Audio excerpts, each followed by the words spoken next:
and welcome to the last LLG Grapevine podcast of 2022.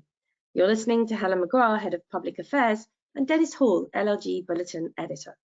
Hi, everyone. What are you starting us with this week, Dennis?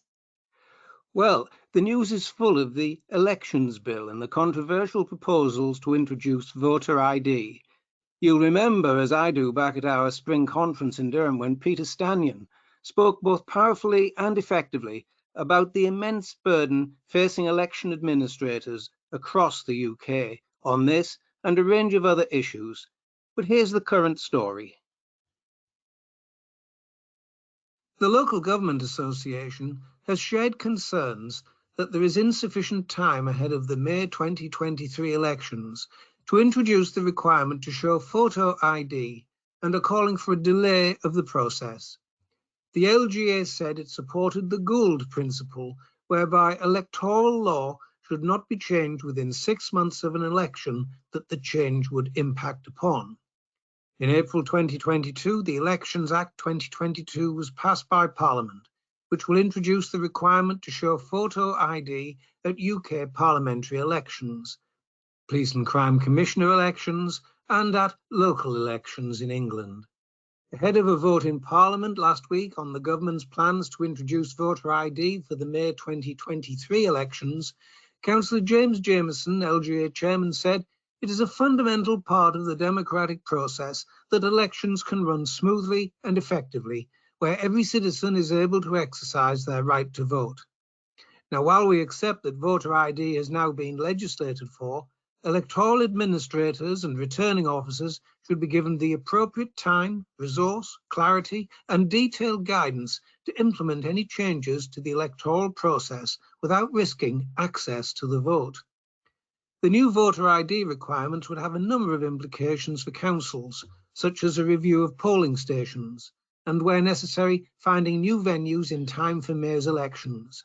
He added, "We also have concerns over the readiness of new IT systems, being able to properly test these and ensure staff receive appropriate training.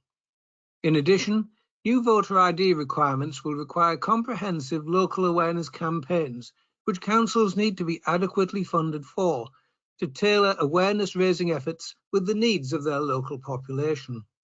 Therefore, it is sensible for the introduction of voter ID to be delayed until after May's elections. In the meantime, the LGA want to work with government to ensure elections are a no-fail service and that councils are given the right amount of time and resource to implement any changes."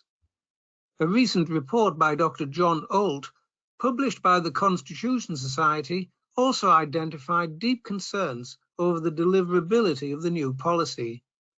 The report included a survey of councils holding elections, to which 70 councils responded. It found that almost half, 45%, said they were either not at all confident or not so confident that they could train staff on the new voter ID requirements. And when asked how confident they were that staff would be ready to run the 2023 local elections before the secondary legislation was published, an overwhelming 86% of responding election staff said they were either not at all confident or not so confident. And as a postscript, last Tuesday, Downing Street rejected calls to delay the implementation of the government voter ID reforms, as the legislation is now in place to take it forward. The CSPL agreed that there's been a significant transformation in how parliamentary information is published and communicated since 2007, and are glad to see a shift to same-day publication of Hansard Online and improvements in online video coverage, both of which have improved the availability and transparency of information in Parliament. However, it said that they had also heard concerns from Full Fact and others that there's been an unwillingness by some parts of government to engage with questions over accuracy and correct the record where there's been pressure to do so. CSPL is of the view that all ministers should take individual responsibility for the principles of openness, honesty and leadership, and aim to correct mistakes and inaccuracies in a timely manner to facilitate proper transparency and accountability. However, it said that given that there are cases where ministers have repeatedly failed to correct the record, there may be legitimate concerns around the limited recourse to hold ministers to account for not doing so, and would encourage the committee to consider how the House might more formally play a role in following up with ministers who have not corrected the record to ask them to do so. The committee stated that given that the transcripts of all parliamentary debates are published online, the same could be done for corrections, which would greatly improve the transparency and accountability of corrections.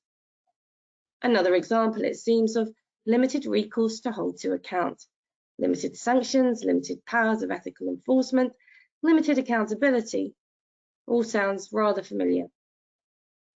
Dennis, you've posted an item in the bulletin about CVs and the need to look carefully at applications in the interview process. Tell us more. Yes, this is the second of two stories that appeared in the news this year about what can only be described as the audacious dishonesty of job applicants who present themselves as having qualifications that they simply don't have. Here's the story. Let's begin this piece with just a few questions. How commonplace is lying about qualifications in job applications? How common is it in the public sector? And how common is it at the senior professional and managerial levels? And what safeguards actually exist? You may recall the case of John Andrews, 63, a builder by trade, who falsely claimed to be a doctor to win chairmanship of 2 hospital trusts and a hospice on 6-figure taxpayer-funded salaries. He held these positions for many, many years. And last week, the Gazette reported on the case of a barrister who lied about being commissioned by the Royal Military Academy at Sandhurst, and who has since been disbarred by a disciplinary tribunal. Richard Anthony Gibbs, who was called by the Inner Temple in October 2012, was found to have made untrue statements about his career and businesses. He also failed to be open and cooperative with the Bar Standards Board, as he did not report the full extent of the inaccuracies in his CV. In 2011, when Gibbs was applying for pupillage at St Ives Chambers, he stated on his application form that he'd been commissioned by the Royal Military Academy at Sandhurst, had given evidence in support of members of his troop, and even at inquests into the deaths of fellow soldiers. All of these statements were entirely untrue. And what is remarkable about these cases are some of the similarities, albeit based upon lies. These individuals occupied senior management or professional roles over many years. Those roles involved the need to maintain immense trust and confidence, and they spanned many years of convincing, even unblemished service in the roles that they'd taken on. And these cases are not the only ones to get into the news in recent years. So here are some more questions. How robust are your own recruitment processes? What steps does your organisation take to verify the accuracy of statements in job applications, especially at the more senior levels?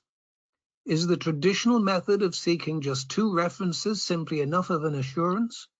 Or should applicants be required to produce full documentary proof to support their claims? So, just a thought, be sure in the new year that your colleagues are who they say they are. Sage words, Dennis. I can recall 2 examples I know of where lawyers working as such in local government turned out not to have the appropriate qualifications.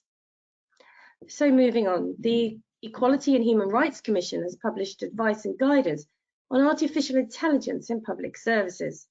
There's a joke in that title somewhere, but the report's actually too serious to make it.